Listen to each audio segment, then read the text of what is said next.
going on YouTube? Today we're going to be covering something that is very controversial, and that is hoarding on ESO. Most of us have a problem, and this is the intervention for that problem.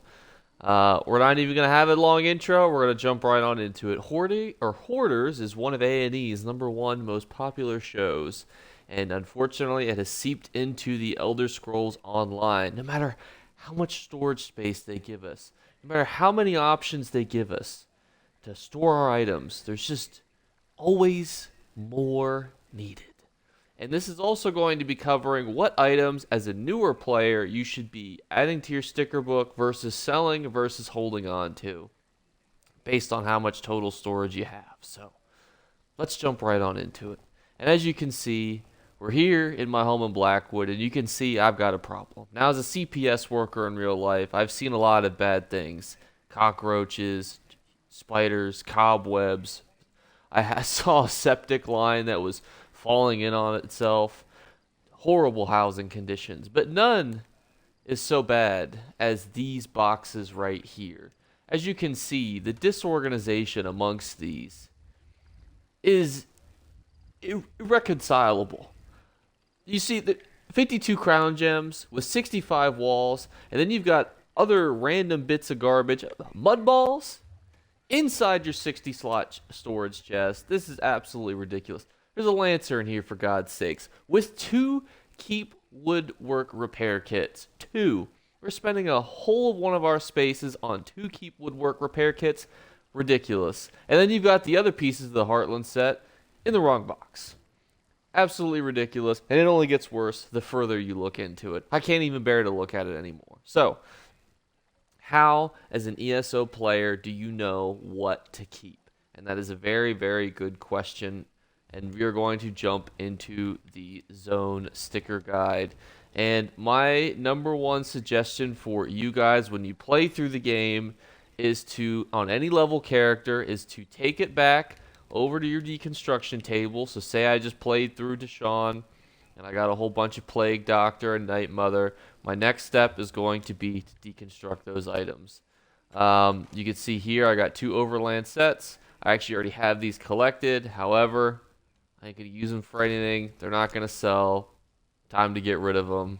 Time to free up that inventory space. I know it hurts. I know it hurts. It is always, listen, it's not an easy process. I understand. You know, it's one item at a time. We have to go slowly with these things. So that's going to be my suggestion for you guys. Now, there's obviously well, how do I know if it's valuable? So my suggestion is if it's less than 160, bind it to your sticker book 100%. If it's over 160 and you're playing through specific zones that are more likely to have decent drops from it, such as Deshawn, and getting Mother's Sorrow, or another set that, like, you know, Necropotent, Spinner, something from an Overland set that could be good. Just go check the price checking apps that I have in the description below. Most sets over 160, if they're used for literally anything, can be resold for a decent bit of value. So if you have it collected and you've been farming a specific zone, there's only 3 sets that are going to drop from that zone. So it's worth your time if you have a whole bunch of those items, just to see what could be resold. Think of it like a yard sale. Throw all your stuff on the yard sale. Maybe it'll sell, maybe it won't. My suggestion is always to start with the sticker book, just because I think filling your sticker book will help you in the long run. Because, say, for example, you know, I have Mother's Sorrow, but say it goes out of style, which it will next patch update, and then I completely get rid of it. But then it becomes good again, because ZeniMax is like, let's buff Mother's Sorrow now, or it's nerf the new set that's replacing it. I can then go back for 25 transmute crystals and get this bad boy back again. So, deconstructing, if you don't have it in your sticker book and it's less than 160, or selling it if it's over 160 and you think you can get a decent little bit of change for it. And now, this is when I embarrass myself. Please don't judge me what you're about to see. Some of you will never look at me the same, and that's okay. I understand. But as we are traveling to this place of absolute disarray, just remember to leave a comment on this video if you want to be entered into this month's giveaway.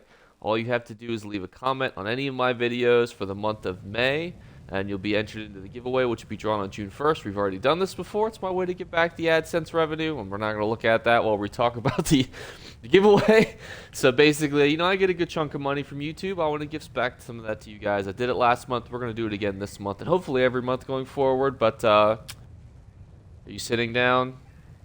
Please be sitting down. If you're driving, please pull over to the side and brace yourself, because this is my house. This is what's happened to it. I know. I have so much furniture that I have to have a house dedicated to nothing but extra pieces of furniture. This is what happens when you let Elder Scrolls Online furniture get the better of you. Now, if you were to try to gauge how much money all of this furniture is worth, the answer would be way too much. Either in crowns, gold, or any other resale market, this is way too much. And it's really important. Like, this isn't even a table. These are all benches. It's really important that you prevent your houses from turning into things like this. Because this is just wasted gold. Now, I love furniture. I don't know what gave it away, but don't do this. If you have a lot of furniture, try to resell it. Don't let it become a problem. I have a problem. I'm here to tell you guys my story so that when you guys have your interventions with me and resell all this shit and hopefully get back some of the change, you guys learn a valuable lesson from my story, that I'm completely addicted to furniture that I will never use, even though some of it's very cool. I mean, come on, it's a drum. You can hit the drum. Like, come on. I don't know why it's so quiet, but hey, thought that counts. But this is also a decent way to store your furniture items if you have extra. So if you have ESO Plus, you can store up to 700 pieces of traditional furniture in a place like this. Now, you might be thinking to yourself, well, I don't have the Doom Chateau. But what you probably do have is the Hall of the Lunar Champion, which can still hold 700 items inside of it. So that's going to be a good one for you guys to use. And I have a whole video on how you can get that house for free. So I suggest that if you guys do have extra furniture pieces, you put it in that there.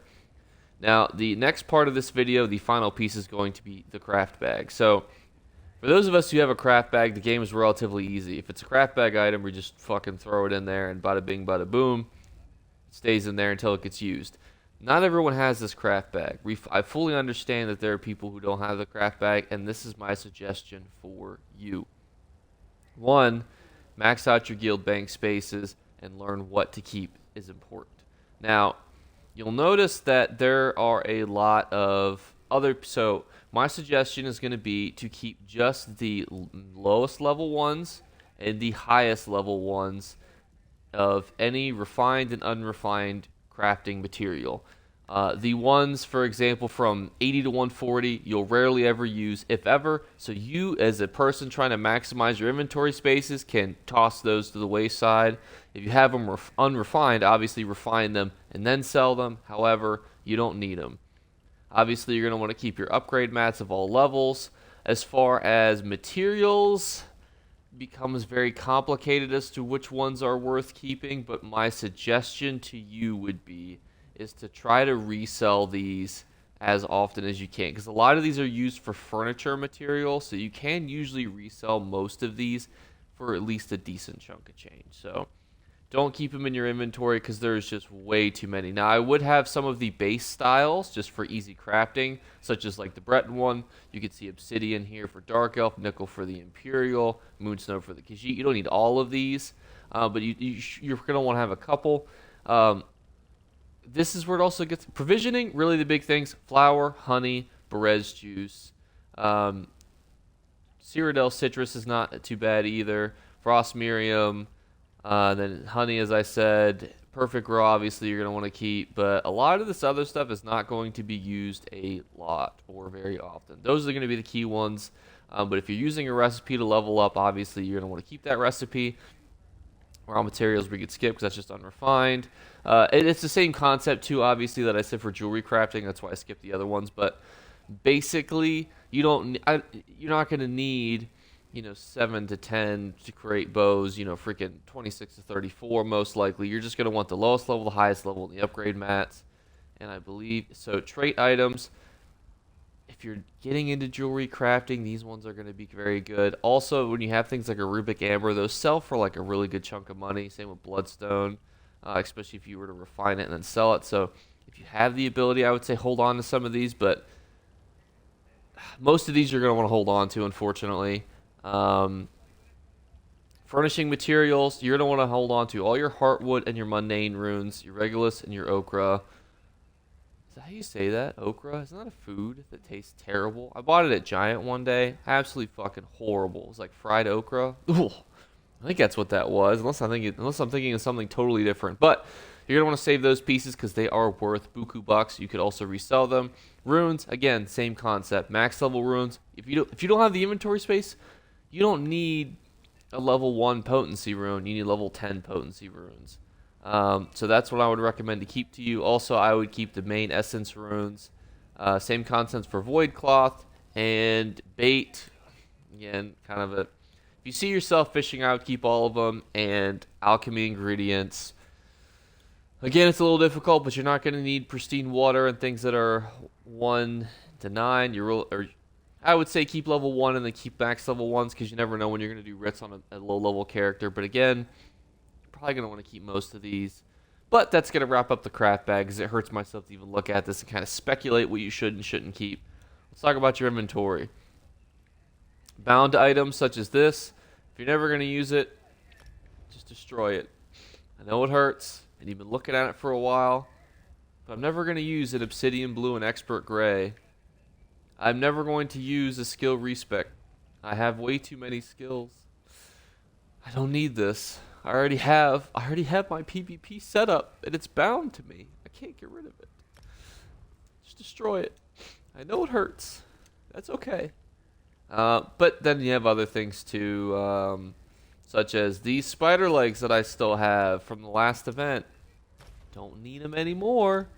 I got thousands of them. Don't need them.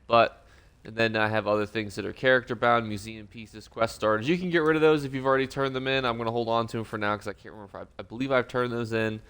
These are all things that I can transfer among characters, so I'll be transferring those around, storing them in the bank. You can see I hold on to a lot of potions. Surveys, very much worth doing. I have a whole video on which treasure maps you should get rid of, so you should watch that video if you're interested. You can see that I have a lot of furniture, even in my, well, maybe not two, only 2 pieces of furniture actually isn't that bad, but that is going to wrap up the inventory management. So I know a lot of you guys have had very specific questions about inventory management in the game. My other suggestion could be for you is you can use a guild bank, so you just need a couple friends, form a guild, only have a couple people have access to it, then you have 500 slots that you can use for that guild. Very helpful if you have like a small connected group of friends. And once you unlock the guild bank, you can pretty much restrict everyone's access or boot them. So it doesn't really matter if you keep people in the guild or not, which is really nice. Because then you still have a free guild bank. Also, if you have ESO Plus, you get double the slots for your bank, which is also pretty neat. Bag space upgrades are also very cheap. Those are easy to use. You can use multiple characters. So if I was to log into different characters right now, you would notice that a lot of my characters have a bunch of shit on them, and that's because, well, look around you. I have a problem. So you can make a whole new character, do absolutely nothing with it except upgrade their bag space, because the first couple are very cheap, and then just store items on them. That is 100% an option that you have, but it becomes very difficult to track down items, so it's very nice when you have things like bankers who are half sunken into the floor that you can utilize. And, so on and so forth. You can still act. That's very shocking. But yeah, let's just, you can see. There's still a lot. A lot. And this isn't even place. This is just there. So you can see that it's a bit of a habit. But, everyone's got their likes and tastes in ESO, so this is my suggestions on how you can reduce your inventory spaces, how you can maximize your inventory spaces, how you can utilize other characters, how you can utilize your houses, how you can get storage boxes. We've talked about those storage boxes before, but just real quickly, you can get it with Telvar RIP vouchers. You can get them from the Crown store, which I believe might have been what I did, or I might have used Telvar. I can't remember because I've had them for so long. But that is going to wrap up today's video. If you have questions about items you should keep, items you should toss, items you should sell, put it in the comments below because I'd love to help you guys out. You guys are my favorite community that I work with. That's why I make ESO videos, so don't feel like you can't ask me any questions that you want. Even if you want to know the hypotenuse of an isosceles triangle, I will do my best to get you the answer. But other than that, guys, I'll catch you guys tomorrow. Bye, guys. You better remember to like and subscribe to Jake Clips. Or you should. I might have to pluck your eyes if you don't. Or, better yet, I'll skip rope with your entrails. Do it now. Subscribe. Ta-ta. Off with you.